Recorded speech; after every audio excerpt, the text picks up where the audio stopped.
Abandonnez la colère. Dans une vie pieuse, il n'y a pas de place pour la colère tenace, sous forme de rage ou de ressentiment. La fureur endurcit notre cœur, qui devient alors une forteresse de Satan. Voici les méthodes charnelles pour éliminer la colère, l'exprimer, rage, ou la refouler, ressentiment. Aucune n'est efficace pour résoudre des conflits ni trouver la paix. La méthode divine l'élimine et libère le croyant.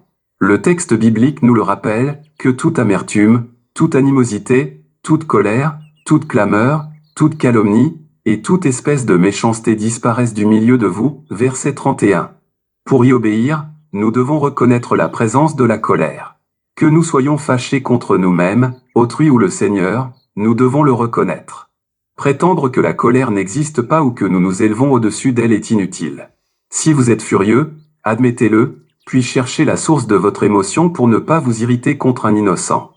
Voici quelques questions pour vous aider à déterminer la source de votre colère. Pourquoi suis-je en colère?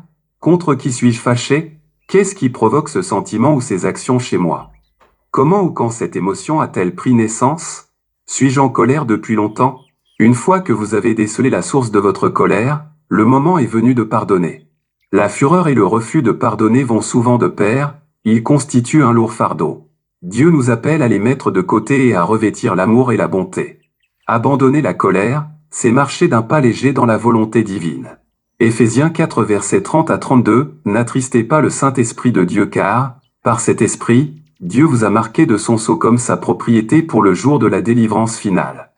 Amertume, irritation, colère, éclat de voix, insultes, faites disparaître tout cela du milieu de vous, ainsi que toute forme de méchanceté. Soyez bons et compréhensifs les uns envers les autres.